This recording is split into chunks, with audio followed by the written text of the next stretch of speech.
and welcome back to the Sophos Naked Security Podcast. I'm Anna Brading and I'm here with Sophos experts Mark Stockley. Hi. Paul Ducklin. Hello, folks. And Greg Fido Iddon. Hello. You're back. Thanks. It's really nice to be back, actually. I'm currently playing the role of Alice Duckett, which is why I've grown my hair out. Nice. And my facial hair. And can I say you look beautiful Thank on the you. mic and on the in the producer's chair. Yeah, it works really well for you. You look like you belong there. Oh, yeah? Okay. It'd be hard to prize me out of here, mostly because Alice is slightly smaller than I. It's snug. It's snug behind as that a chair. bug in a rug, yeah. As Alice is out on her training course this week, which means she's going to be making us lots of fun videos in future, you're going to take over the producer's chair, as you said, and I'm hoping for some sound effects, maybe? What are you gonna do to up Alice? Sorry to a dark maybe some festive jingle bells. I can't believe that you're going to let it pass without adding something, Greg. There's going to be some showboating, Insert surely. jingle bells here. Okay, I'll add that on in post. Don't worry. Note. Done, yeah. Nice. Okay. Just as we go through, if you feel it's appropriate, feel free to add something in. I will. Okay. Okay, great. And this is our final episode of the year, guys. Oh. How are you feeling about that? I'm sad. I've just come back and then it's over. Oh. Yeah, no, not for those long. two things aren't connected. Okay. Yeah. Oh, really? Yeah. If you're lucky, we'll let you back. We're Doug? closing now for Christmas. It's okay, Greg. I'll be here. You guys will be away. Well, a podcast with one person, I think that's a monologue. I don't think they monocast. They don't quite have the same. I think you could turn it into soliloquy. They don't. Does that make this do that squeaky voice and a deep voice, and combine them. That's what you can do with your time. Just practice that. Does that make this a polylogue? Yeah. Budum. Sorry, I'll add that in post. Don't worry. Yeah, if you could. Or just edit out his whole phone joke. If you could just make that joke funnier in post. Yeah, in post. It's all right. We'll do it all in post. As usual, we've picked the top 3 stories from the week to discuss on the podcast. So coming up on today's show, Duck discusses Plundervolt, Greg talks about end-to-end encryption, and Mark talks about a domain name transfer that was even more painful than usual. So as it's our last episode of the year, we thought that there's going to be some techies working over Christmas, as I won't be, and Duck will be one of them. One of Duck's Christmas presents I bought him was an Office Dares book, and we thought maybe we could suggest some things that people could do in their office around Christmas to keep them entertained. Duck, have you got some ideas? I do. The good thing about this book is there's nothing that you might expect in here. So there's no suggesting that you photocopy interesting parts of your body. So you can actually do these probably without breaking any laws or health and safety rules. I mean, but they are some of them are quite weird. Well, no one's. I mean, obviously, we peculiar. mean only do this on your lunch hour within the laws of your country, etc., etc. And only at home. Sorry. Yeah, sure. Yeah. Well, yes. Is that the caveat in the book? Please do. Yeah, please don't try this at work. That's what I wrote on the front before I gave it to Quite Doug. the opposite. It says, the office will never be the same. If you dare, play the game. Oh. And here's one of them, which it doesn't seem much of a dare to me. It seems like that most techie companies probably did this years ago. Change your company's phone hold music to death metal. Oh. And why not? Just use that. Just use Duck's death metal. That reminds me of something that actually happened at Christmas one year at Sophos. What happened at Christmas when you were at Sophos? Well, I was in a video conference with somebody, let's call them Fluck. And they decided Can I just say to before the serenade story us. starts that was not death metal. That was simply traditional metal. Perhaps the archetypal, the band that started the modern metal movement. It was What not happened? death metal. Let me put this another way. Let me put this another way. What did he do? Has anyone else on this podcast ever been in a meeting where somebody sang War Pigs? Yes, I have. Oh. Whoops. Go on. So that's one. The other one, of course, no one would ever do this. Ask a colleague to explain something very complicated. Interrupt them midway by saying, "I'm really sorry, I don't have time for this. Some of us have got work to do." Feels like that's what happens in She's on a meetings. course this week. That's a little rude, perhaps, but this is one. Now, do not do this because it's completely unprincipled, but Do it. Don't. Do it. I mean, this would work. I'm so tempted. We just don't have the wherewithal to do this near us, unfortunately. Attach a sign to the printer that says, "This printer is now fitted with voice recognition software. Instructions. Stand closely and speak commands to the printer, e.g. print or scan. You may need to repeat commands as the printer is still in training mode. And That's nice. I like that one. yeah, it is kind of, provided you don't also install a webcam, which of course it doesn't mention, except in the footnotes. So these seem a little bit tame. Anna, What? I reckon you could probably write one of these books. Are you What talking was it? Was it Fun Friday? Are you talking about my Naughty Friday? Oh, was that what it was called? It was actually with your wife as well. Oh, just Don't like read Naughty into, Mondays. don't read into it. And Tuesdays and Wednesdays.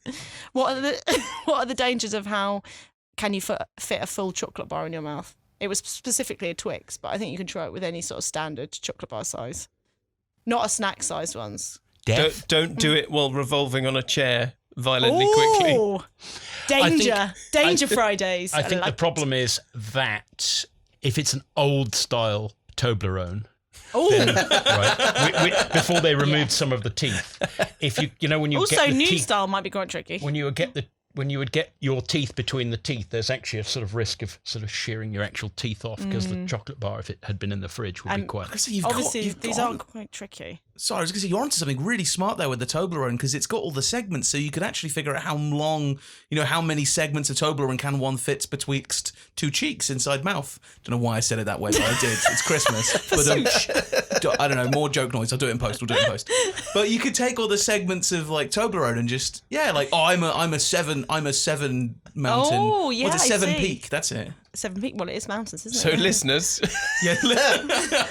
Also, go to Instagram. tag Naked Security. Go and buy a Toblerone. If anyone wants to send us some Toblerones, legit, we'll do this. Yeah, we'll try. Yeah, or yeah. Twix. I mean, I'm up for any chocolate, Twixes, really. yes, I'm and not a massive fan of Please feed coconut. us. Yeah. Mark, Yes. it's story time. Ooh. We know that domain transfers can be tricky, Yep. but it's very rare for one to end in a gunfight. Yep. What happened? Well, this is the story of the improbably named Rossi Polo Lothario Adams II, Oh. who has just been sentenced to 14 years in federal prison for his part in a bizarre and bloody domain transfer. Wasn't someone already charged for that? Yeah, they were in 2018. His accomplice, a guy called Sherman Hopkins, was sent down for 20 years for his part in the same crime. Wow. Sorry for Okay. transferring a domain. I think we need to start at the beginning of the story, Mark. yeah. I think let's unpack this. Let's walk back. around the. Oh, would you like me to explain what Yeah, happened? let's start at the beginning of the story. Okay. Yeah. So this all starts in 2015 with Adams, who is a student at Iowa State University. And Adams starts a social media company called State Snaps. So he's on Snapchat and Instagram. And it's all about photos of these kind of standard American college debauchery. So it's drinking games, drugs, Nice. boobs. All the kind of things that you want. And he's also got a website. So his website is called doitforstate.com. So the state Snaps website is doitforstate.com Okay. with the numeric character 4 in Do It For State. Mhm. Okay?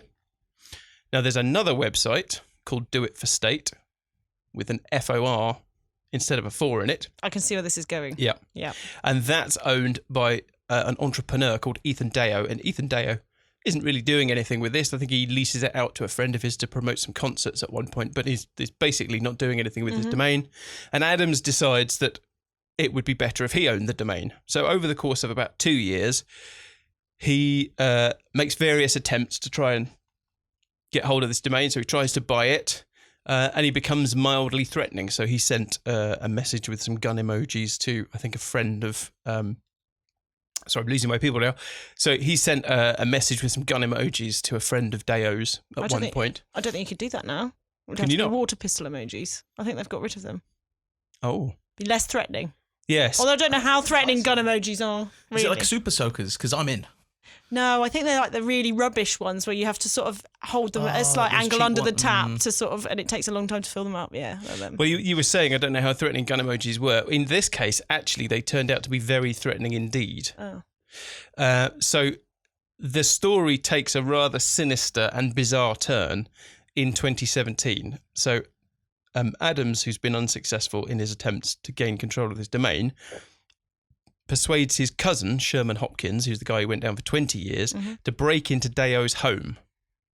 And Hopkins, who's 43, is a convicted felon, and he turns up dressed for burglary. He's not messing around, and he's armed. And he breaks into Deo's home. How do you dress for burglary? Oh, you know, With he's a got like stripy a top, swag bag. like the stocking over the head and Right, okay. all that kind of stuff. Christmas stocking. I can't imagine it. They're not very visible. You can't see through them. Very No, festive, though. some of them are quite knitted. I know there's going to be a really Knit. sad punchline to this, isn't there? Yeah, there is. Trust me, there is nothing festive about this story at Cool. all. I'm just going to go back in my hole. Okay. Just beat yourself. So, so Deo's hiding upstairs when he notices that somebody's broken into his home, goes and hides in his room. Hopkins breaks down the door and pulls out a script that he's been given by Adams, which explains how to do a domain transfer for Do It for State. Wow. And he sits down, Deo down in front of his computer, tells him to turn it on, puts a gun to his head and says, basically, you're going to transfer this domain. That is terrifying. It's bone chilling, isn't it? Yeah. And at some point in the process, they get to a point where they have to hand over a mailing address and a phone number. And at that point, Hopkins pistol whips Deo. Wow. And then a fight breaks out. And Deo gets shot. And then somehow, in the course of this fight, Deo wrestles control of the gun and shoots Hopkins. Wow. So crazy, right? Mm. Anyway, push comes to shove. It's very obvious.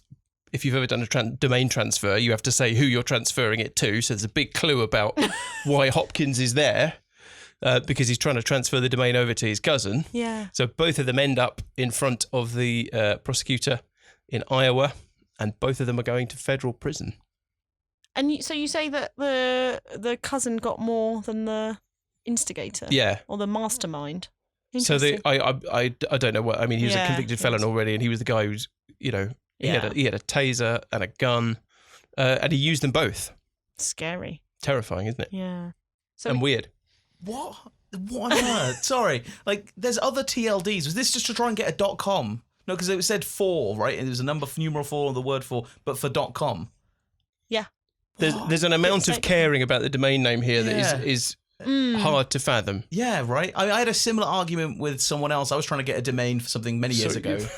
We didn't end up in any fisticuffs. I think the argument was let's- slightly different. We'll on call the it fight. foo.com because I don't want to reveal the domain. It's an old business. But they had foo.com and I really wanted foo.com. But then there was the TLD of .co. And so once I got foo.co, I sent them an email to them at foo.com from mine, foo at .co, with a very smug, gloaty email about having the shorter TLD. So, I mean, couldn't you have done that? You won there, Greg, didn't you? Yeah, I That'll did. show 'em. That's me, the highbrow. Stick That's it to the about man. as well, it's passive aggressive and aggressive as I get. Yeah. I think we'd all just like to thank you for your restraint in not shooting the other person. Well, I mean, that When- seems like the first thing you would do, right? I mean, clearly shoot them, right? Because you want the domain. Oh, This is the it's maddest crazy. story I've ever heard about a domain. Yeah. Yeah. And we can't really, I mean, at the end of each segment, we usually try to end on advice, but we can't really here. I mean, apart from the obvious. Try a different TLD. Yeah. Maybe just focus on search engine optimization, and you don't need the fancy domain. I'm trying. These are good. This is good advice, right? Mark's looking at like, Please tell me you wrote down "and don't shoot people." I think you're right. I don't think there's no advice that we can give people here. This is just this is kind of a, at the end of the day, this is, I was going to say it's a good news story. It's not quite a good news story because somebody still got shot. I don't know where the but good is. Prison. at least the perpetrators of the Justice. crime ended up where they belong Yeah. for the Agreed. crimes that they committed. And they're federal sentences, which means that there's no possibility of parole. Okay. Good. I guess it's worth reminding people who do have domain names that in the real world, that if they haven't set the what their provider offers for domain name lockdown, then it's very easy for you to lose control of a domain that you actually do require without any notice like, hey, there's a guy with a gun crawling around downstairs, which at least is a giveaway that something bad is happening. And of course, if someone can rip off your domain, then they've basically hacked your servers without hacking your servers, because they just send people to their servers instead of to yours. Yep. So in real life, this idea of domain name lockdown, which raises the bar for a crook to log in and transfer the registration of the domain to somebody else, i.e. him or herself, it's very much worth doing. My understanding is most registrars will do that by default these days when you first register. But if you have an old domain name that you do rely on and you don't want it to be associated with badware and malware, then consider this lockdown, because a domain name hijack is a fantastic way for crooks to get into your digital life and into your digital business. And while you're there, make sure you auto-renew as well. So whether it's default or not, all of these options tend to be a kind of tick box away these days. And auto-renew is the thing that stops your domain name slipping into the hands of somebody else by accident because you forgot to renew it. Because they give you a little bit of leeway, don't they? Like if you forget for a week or so, they go, look, you've still got time. It depends on the registrar, but some of them give you loads of leeway. But there's always a point where you lose control. So often it will go into a sort of limbo where you're the only person that can claim the domain for a few months or something like that. But there is always a point of no return. There's always a point where it's back on the market. And once you've lost it, it's a little bit like the problem you have with a mobile phone with a SIM swap.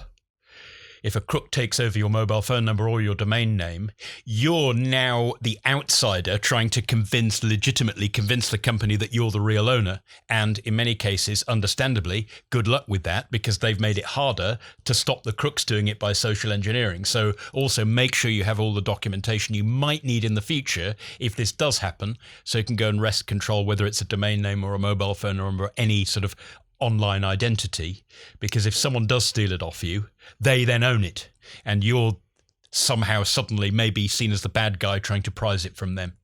I think for a lot of small businesses, actually, it's even more basic than that. It's scary the number of small businesses I run into who don't even understand that they own a domain.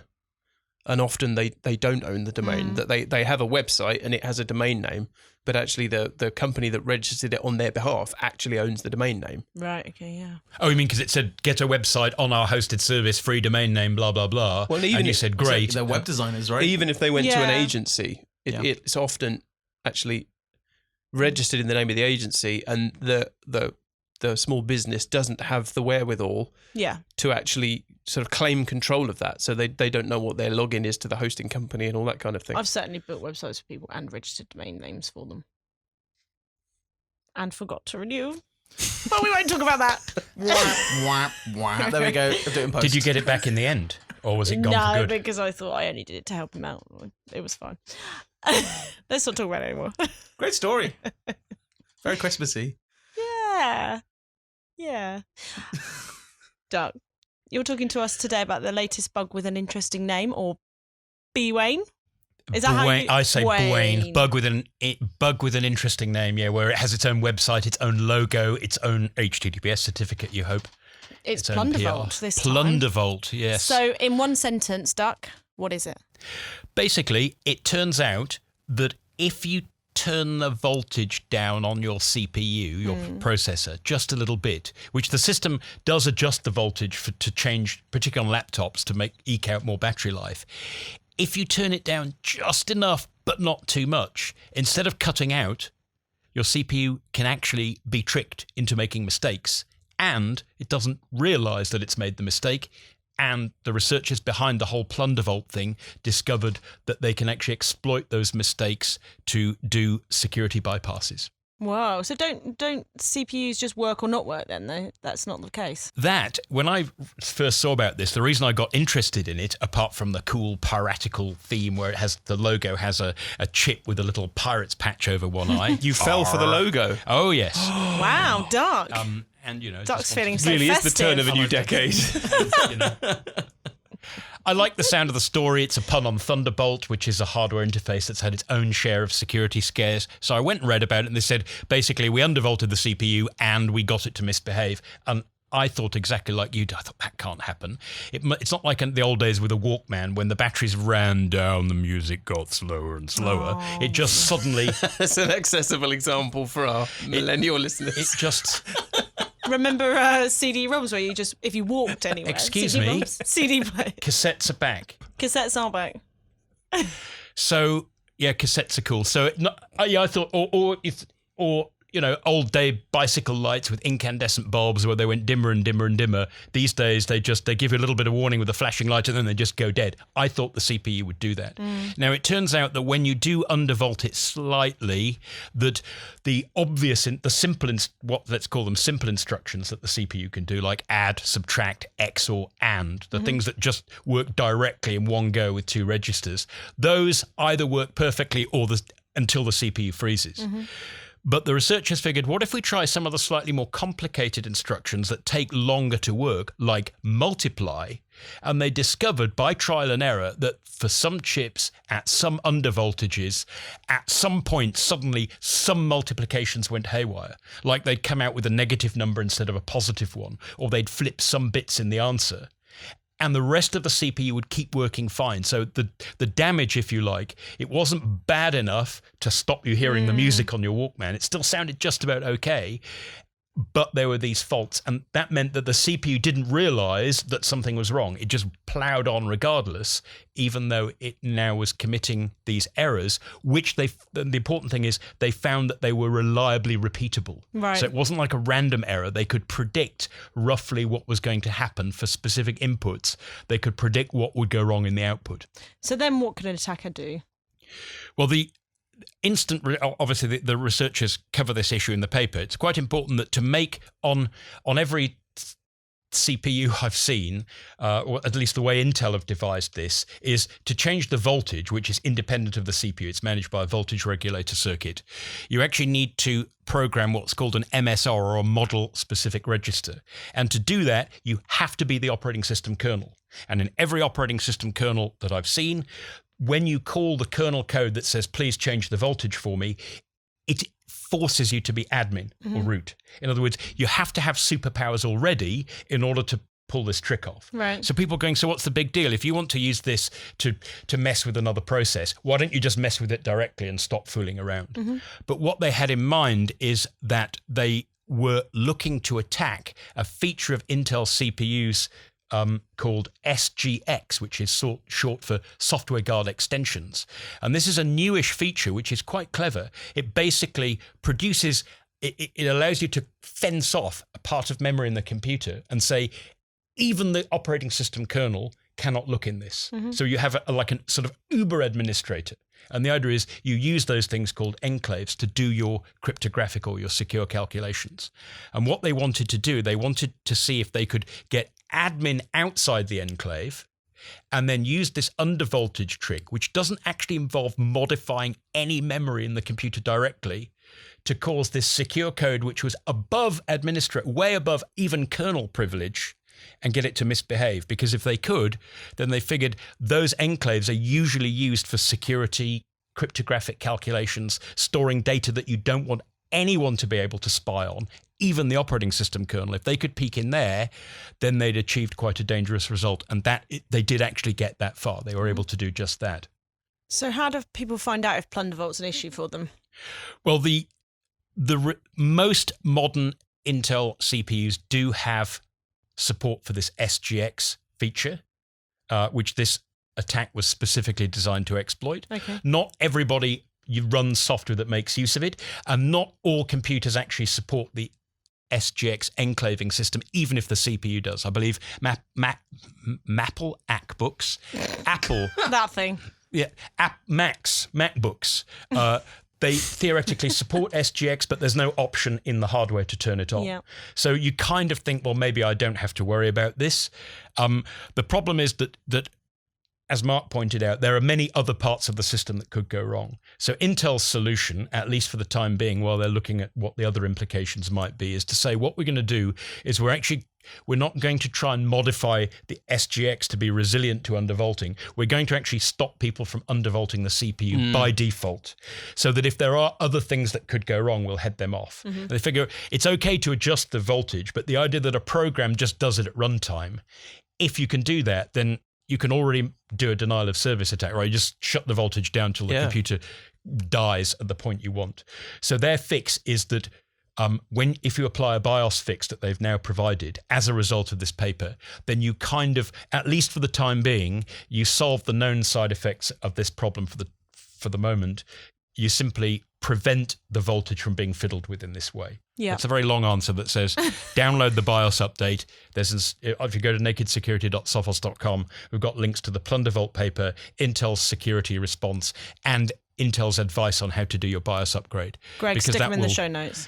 That will essentially render you, at least in the short term, immune to this particular attack. So your CPU, you won't be able to fiddle with the voltage, so this attack should be kind of moot. Duck, I promise I was listening, but does anybody else think that Maple Macintosh would be a brilliant name for a Mac knockoff? I want a PacMook Pro or whatever it is. PacMook Pro? What was it? Fido. Oh, I haven't called you for Fido for a long time. because you haven't For called me in Fido. ages. I know. Oh, sorry, Greg. It's a bit awkward. That's not a conversation for the podcast. Maybe there's something in the Dare book about that. See if we can find it. While riding a lift, gasp dramatically every time the doors open.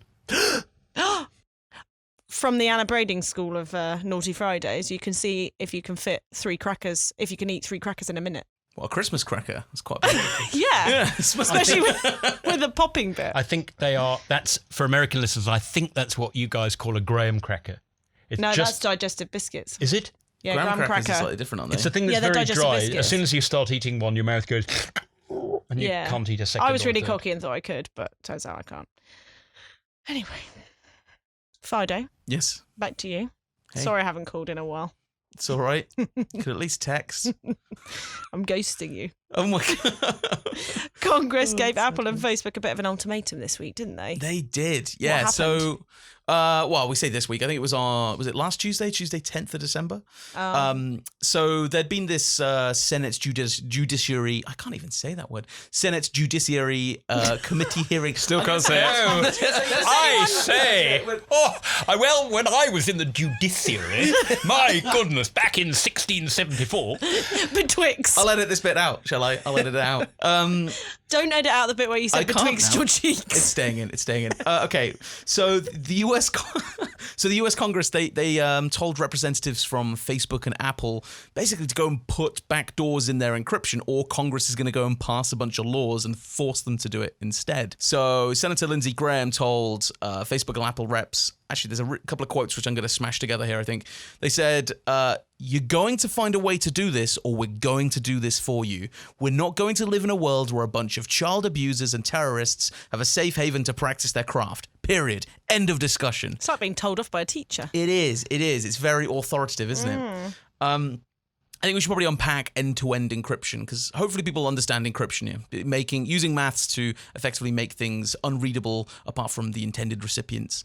But end-to-end encryption is the use of encryption, as the name it suggests, so that the entire communication end-to-end is encrypted, so that no one in the middle of that sort of communication can grab a message. So if I send you a nice encrypted message end-to-end, I encrypt it on my device, Anna, and it doesn't matter who it goes through. It could go through loads of different computers. Once it reaches you, you are the only person who can decrypt it, and that's end-to-end encryption. And it means that we can send communications over untrusted networks. And Facebook currently offers that now for everything, or? So, as far as I'm aware, they use it in WhatsApp by default. It's been in there for quite some time, actually. It's available in Facebook Messenger, but only if you go and turn it on yourself. It's an optional feature. I think it's on a per chat basis. And I don't believe Instagram has end-to-end encryption at all. Okay. I mean, ultimately, encryption is one of the foundational technologies that lets this whole information revolution take place. It's that ability to communicate securely over public, untrusted networks. You know, the internet is like the wild, wild west. Anyone can just get connected to it. Anyone can send communications over it. And, you know, in many cases, anyone can sort of stand up a wireless access point and start intercepting traffic, or, you know, they can run servers and all sorts. It's Well, very whoever open. you are, you're almost certainly using infrastructure owned by somebody else Yeah. Yeah. that you have no particular reason to trust. Exactly. And encryption is what lets us then use all these kind of technologies safely. And there's loads of things like, so thanks to encryption that's used in DRM, digital rights management, things like, I'm going to just pick one provider, but there's many other streaming services like this. It's my caveat. Netflix used things like DRM and encryption to encrypt movies so that when it comes to your computer, only you with your valid credentials can decrypt it and stream it, and it makes it harder for you to steal it as a file and share it with other people. So encryption is a really important technology to let us have things just like watching TV and satellites and cable and streaming services. It lets us do things like online banking. It lets us use payment systems without having to worry about someone might steal our banking credentials or our bank account details when we're filling it in a form. It lets us work remotely. If people like working away from the office, not having to be physically on that network in that building, using things like encryption, which is part of VPN or SSH or almost every other remote sort of desktop protocol like technology, that ability to be able to work wherever you are over the internet safely from the comfort of your pajamas in the living room. Encryption is what helps you do that. So encryption is really important. This list is huge. Encryption is the enabler to have this kind of public internet boom that we've had. So then when you start hearing stuff like, like this, where they're trying to say, well, you've got to put backdoors in, it starts to make some major worries. But technically, it would be possible to have a system of encryption where keys are shared with some trusted third party, wouldn't it? I mean, so you don't not have encryption if you have that sort of backdoor. Yeah. So what's the there's the problem? There's many proposals for how you might try and backdoor encryption, but they all suffer from a lot of major problems. And I think a nice way of summarizing it is that by weakening encryption for someone means weakening encryption for everyone. There's a nice quote from Bruce Schneier, which was actually used in the article by Lisa on Naked Security. It's where, so Bruce says, you have to make a choice. Either everyone gets to spy or no one gets to spy. You can't have, we get to spy, you don't. That's not the way that tech works. And it's true. With encryption, if I was to backdoor encryption and create a master key, an encryption key is just a string of text. People think of encryption keys, it sounds kind of fancy, like it's like a physical key that, if you've seen the movie GoldenEye, it's like the GoldenEye kind of these magic keys and twisting locks, and you think they're kind of fancy, but an encryption key is ultimately, let's take an AES 256-bit encryption key. You can put that into 64 characters. So 64 letters and numbers is all you need to be an encryption key. And if that was the master key to the world, 64 characters. I can write that down. I can put that in a tweet. I can copy and paste that. And not only that, no one's gonna notice you smuggling that out of a building. Exactly. I mean, certain people could easily just read that. I mean, people learn the digits of pi up to astronomical values. 64 characters. Yeah, but there's a serious side to that. Learning pi. I mean, that's kind of important, right? It is. I mean, ask an engineer. You don't need to know that many of them. Not that many digits of pi. But yeah. I guess I'm being flippant there, Greg. So where I'm going is that a lot of people, when they talk about encryption, they see it as the important part of it as it's all about secrecy. But in fact, when you think about what we do online, there's another angle to it and another thing that's important, particularly in end-to-end encryption, and that is the authenticity or the integrity of what you do is also protected by exactly the same technology. Now, if in my online banking, if I could pick either to keep it secret what I was spending with whom, or stop the crooks fiddling where the money went when I spent it, I would take the latter. I'd rather take the risk of people being able to spy on what I was actually spending than actually steal my money. And the point is that encryption, the technology we use, actually allows you, and it's very important for doing both of those. Yes. So it's not about, I've got something to hide. And by the way, everybody has something to hide, because it may be that the government requires you to keep something secret and not tell them to the whole world. But also that you have this need to know that what you see coming back from a website or what you're sending there, the instructions you're sending, arrive in the same form that you sent them. Not so much that you don't want people to see them, but you don't want them to be messed with along the way. Yeah, exactly. Imagine if you were like sharing a file with a friend on a messaging app and someone was able to intercept that, it wasn't encrypted and they could manipulate it, put some malware or something in that file or delete an important part or maybe change the terms of a contract, right?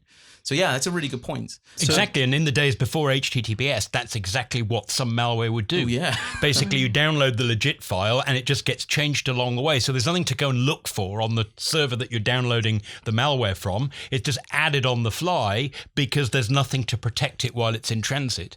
So you didn't mind people knowing what you were downloading. You just wanted to know that you were getting the original stuff. Yeah. And that's the other thing that we lose if we don't have encryption. It's not about keeping secrets, as important as that might be. It's also about doing the right thing all the time and not allowing the crooks to wander in and trick you in a way that you can't detect. So again, the Congress isn't saying that we can't have encryption. What they're saying is Let us in. you can't have encryption that we can't crack. So the vulnerability here... Well, just to be fair, Congress isn't quite saying it yet. There's a judiciary. Yeah. But the mood music is very clear. Yeah. Directors of the FBI have been going around for a number of years, basically saying, kind of setting the groundwork for this and saying, Yeah. this is what we want. You this hear is it what out we of need. the UK as well. You Exactly, hear it out of Australia quite frequently. This murmuring that, oh, you've got to, whenever there's a key, you've got to give us a spare copy and we'll put it in the cupboard. To get down, the vulnerability here is, let's say, if you steal my encryption key for something, then you can get access to me and my communications. But if there's a master key that is a backdoor to everyone, or there's some vault where, a collection of second keys is kept, then actually that becomes the most desirable hacking target in the world. Anywhere, doesn't it? Anywhere, yeah.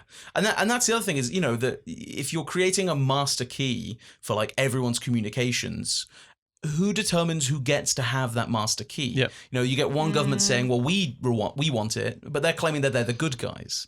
That's fair enough, but who's to determine that? Yeah. What when Russia asks for, access for the very same key the US want? What about China and so on? Who's to determine whether they do or do not deserve to get access to these keys? And how much computing power are your rivals then prepared to put into trying to crack that key, or to break open the vault that contains those keys? Exactly. I mean, any vulnerability. Or the vaults, because typically when you get these proposals, like on a related topic, we have this deal in the UK at the moment where, well, we don't want your keys yet, but it would be really handy. And so we're going to make ISPs keep a record, not of which web pages, what the web pages you actually viewed, but just roughly where you went, metadata, if you like. So now every ISP has now got this giant cupboard stuffed full of data that they've got to keep for years and years and years. And so it's not about whether you trust Russia, China, the US. It's about whether the cupboard suddenly bursts open because someone squeezed it too tight. Also, whether you trust a future government with it, right? Well, the point is when you start talking like that, people come up. Well, you're being unpatriotic, and you're being anti-civil society, and all of those arguments.